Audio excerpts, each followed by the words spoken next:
Hi everybody, thanks for tuning in again. At a time that so much is happening in the world, and even for me it's been an incredible journey to get from the last video to this one. There's been a lot of reflection and a lot of listening and a lot of just going inwards. And it's almost like now watching the world have a great awakening in its own crown chakra. And what do I mean by that? It's like starting to have a greater understanding of the concept of oneness and the concept that if someone around us is suffering, we're suffering as well. There's no blocking it out. There's no ignoring it. There's no saying, well, that's not me. It is me. It's always been me. It's always been you. So it's beautiful to see people coming together and listening to one another and really working towards greater equality, greater understanding. And I hope that this continues and it's not just a moment in history. I hope the crown chakra of the world awakens, and this is really what I want to talk about today. How do we come into greater understanding of oneness? How do we come into greater understanding of service, a desire to serve, a desire to lift up people around us? What is that about? So as I do, I'll go through first the location, obviously the crown. We're talking about the crown of the head, it's pretty obvious. This chakra is really interesting because clairvoyantly has many, many petals. There's 960 petals on the outside and then 12 on the inside. And if you were to look at it clairvoyantly, the petals on the outside all contain the colors that basically make up or exist in the other chakras. So everything from violet, blue, green, yellow, orange, red, it all exists in these outer petals. But on the inside, there's 12 petals that are golden in color. And these 12 inner petals actually mimic the 12 petals of the heart chakra. So some people believe it's like our high heart. And the heart really has to open first before the crown really ever opens. And this crown is where we receive our divine connection, is where we receive an understanding of what we're here to do on the earth. It's where we receive divine wisdom.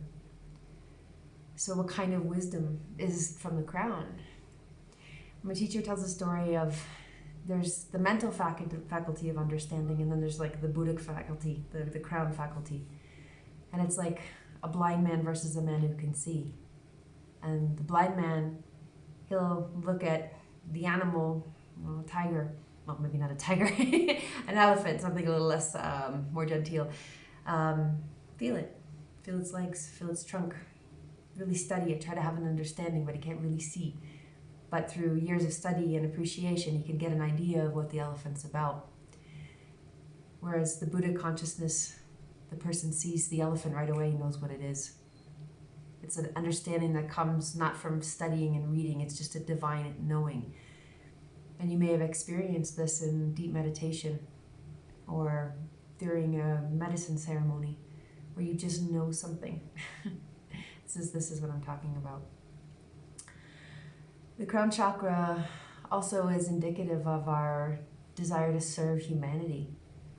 If it's open, and depending on the degree of development of this chakra, there is just an impulse to know that you need to go out into the world and make the world a better place. You start moving away from that me kind of protectionism and security seeking and these sorts of things to know that I really need to go out and help other people, and whatever it is I do as my vocation. You just can't avoid it anymore. And ideally, you're developing all the other chakras to their capacity so that you can help in all ways, through generosity, through your heart, through your time, through your financial means. This is what it really means to be able to serve in full capacity. It's also indicative of our own direction in life. If we feel that we have a purpose, we know what we're on earth to do without question. This is really showing that the crown is open. There's a connection guiding us through the world. And for people who feel that they don't have that, oftentimes the crown is shut and needs to be opened. And finally, as I mentioned at the beginning, this sense of oneness, where we understand what we do to others, we do to ourselves. You understand it. You understand it to the point that your actions mirror that understanding. It's not just a book understanding or something you spew off, when you're teaching a yoga class. It's like you get it. And what do I mean by that? You don't steal from other people. You don't talk bad about other people. Because you understand that when you say bad things and send out bad energy, you're actually harming yourself because you are one. And that's a deep understanding to start to live. And catching yourself, and nobody's perfect. We feel pain from other people. We feel energies come at us from other people. That's okay. We're all learning day by day.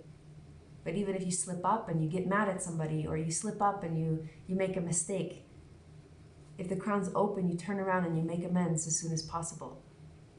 You offer a prayer of forgiveness. You give back the thing you stole. You don't download anymore. So this chakra, if it's depleted, if it's not really open, of course the things that I'm mentioning, you're feeling no sense of purpose, you're feeling very, like I have to secure me, I have to keep my money, I have to keep my things, I have to worry about me, I can't help you because I'm worried about my own stuff. It's like this kind of energy. We also feel like no sense of connection to, we could say like a presence or a magic outside of us. Like there's no purpose for any of this. The idea of a lineage of receiving energy from that wouldn't even make sense. I couldn't pray to the mountain for its wisdom because it just seems stupid, like these sorts of things, which really makes us feel like the weight of the world is on our shoulders, like we have to carry everything ourselves. And when the crown starts to open, it's like this sense that, hey, I'm not alone. I can actually pray and reach out for help. I can call in my ancestors to help bring good luck. And all of a sudden I start to see good things happening around me. Like you actually start to see tangible results of your prayer. Maybe not right away, but how did that happen? How are things going so well when I keep making these offerings to my ancestors or to the spirits of the mountains? Keep bringing in this balance of energy. Something's happening. So this is an understanding with the crown. So, and then finally, obviously, as I mentioned at the beginning, yeah, you couldn't even engage in things like racism because it just doesn't make any sense. How could you be better than someone else when you're exactly the same? But not even just things like racism, like also too walking to a room and feeling, oh, I don't belong here. Oh, I don't know, people are going to make fun of me. Like these kind of energies, it's like you're still in that belief that you're not equal. You're not the same. And so doing things to open the crown starts to alleviate those sorts of feelings. So how do you do that? The biggest way is just starting to engage in a prayer practice. And even if it feels silly in the beginning, but even taking your hands together and, okay, I'm going to pray to this mountain over here. I've got a big one right out my window. And I'm going to pray, help me to awaken. Help me to understand what I'm here to do on the earth. Help me to be illuminated. Help me to see what I need to do to serve. Whatever the prayer, it doesn't matter. It has to come from your heart. It has to be your words. But even starting to practice that, if you go on a hike and go out to a cliff, try it. If you go to the grocery store and get a bundle of flowers and go down the river and start making offerings to those who've passed on in your family line, it doesn't matter. But it's just that idea of starting to reach out to ask for help.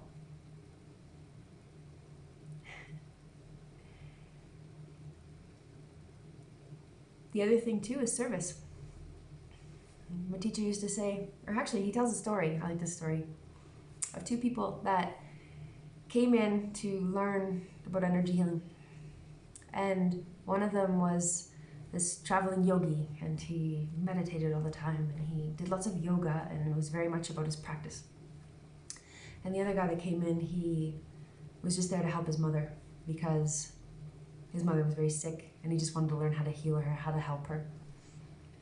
And so they learned the techniques, and then they went away for a year, and then the teacher came back, and both men returned. The teacher looked at the development especially in the crown chakra of both of these people. So who do you think had the more developed crown chakra after the year? Was it the guy who did meditation and yoga all year, or was it the guy who simply helped his mom? And it was the latter. Simply by being of service to other people, we have a flow of energy going through us. It's not just one way. It's not just I'm taking in me, my yoga, my meditation, my. It's like that has to go somewhere. And I often see people who are starting to get into spiritual practice but haven't stepped into the service yet. Like they're doing a lot of plantietas or they're doing a lot of meditation or yoga retreats, but they haven't stepped into service. Their energy starts to congest. The crown gets really congested. The agya gets congested. The roots congested. It's like there's all this energy inside that needs to go out, and they're not doing it yet. And so one simple way in the beginning when you're starting to do that is doing blessing meditations for people where you're expelling the energy. You're creating a river of energy so it's not backing up. And what this does when this river goes through you is it washes you, it cleans you, it makes the chakras bigger, it makes your energy body bigger. So there has to be these two sides to everything that we're doing. We have to be able to take in and charge ourselves, but we also have to be able to offer it to other people, or we just become greedy. We become bloated. So for those of you who experience an overactive crown chakra, what does that look like? I often see this with people who spend a lot of time in spiritual communities, or ungrounded ones, we'll say. People who've done way too many medicine ceremonies in a row. People who have a hard time living in their physical body because it's painful or there's too much trauma. And it's much easier to stay in the land of crown and God loves me and I'm connecting to Mother Mary and I'm channeling her energy and she speaks to me. And I'm not saying that everyone who is in channeling or really connected to the idea of 5D evolution and leaving this earthly body has these issues. If the person is also easily able to manifest the things on earth, they are able to help other people, they have the financial resources to do things when they need to, their life is in working order, relationships aren't falling apart, then it's showing that, yeah, the other centers are all developed and yeah, there can be a connection here, but it's grounded. It has something to offer the world. But if these connections are just, I'm seeing spirits and I'm seeing this, but the whole life is falling apart, it's really showing me that there's other work in the lower centers to do to get that energy down. And generally when that happens, when you start to work on, okay, why do I feel like I don't belong? Why do I feel a sense of fear connecting with other people? Why would I rather be a hermit and not be around others? Once you start to address those issues, a lot of the time the crown center starts to balance itself out. But if we're spending all our time up here, the root starts to shrink. And this is when we get that sensation of being overwhelmed. People's energies are too much for us. I'm seeing spirits and I can't feel like I'm part of this world. That's not a good way to live. It's not fun being on the earth. So what do you do in that sense? First and foremost, it's about going to the lower centers and starting to do the work down there. What's going on with your root? Do you like being in your body? Does it feel good? And if not, this is where the work needs to happen. Okay, well, what's going on there? And you can refer back to my root chakra video to do a little bit more work there. The other thing you can do, the crown chakra, it literally, even opening 10% is a massive amount of energy for the human being. So even doing a prayer where you will the crown chakra to close down to 10% instead of being blasted open 20, 30, 40% open, it's like willing it back to balance. And sometimes even taking a cold bath on the head can help to shrink this energy down a little bit.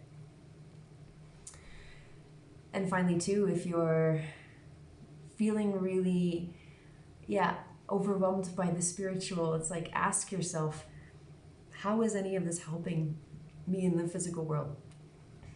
How does any of this make a real, tangible difference? And if you can't connect it to the earth, if that grounding cord of this idea is non-existent, ask yourself why. What do I need to do to put this into action? It's really, really important, or else it's just imaginations. or else it's just like fluffing up the ego and making, which I see often, is people start to feel special. They start to feel different or above other humans. They want to, oh, how can they not be at the consciousness that I'm at? This is incredible amount of separation because we're not in balance, right? The moment that those thoughts start to come, it's like, catch yourself. Oh, there I am falling into that delusion again, that I'm special or I'm different. Yeah, we can maybe have a broader view of things, but that doesn't mean that I'm better than anyone else. So thank you so much for listening, especially to this 8-part series. And if you like what you're seeing, please click subscribe in the videos to catch more. And I'm curious to see where this goes next. But thank you again for your support. And I wish you all the best in these times. May your crown be open, and may you go out into the world and uplift the lives of the people around you. Make the lives of the people around you better, through whatever means that is for you. And there's no judgment. There's no wrong way of doing it. But it's getting off your butt and taking action. So thank you.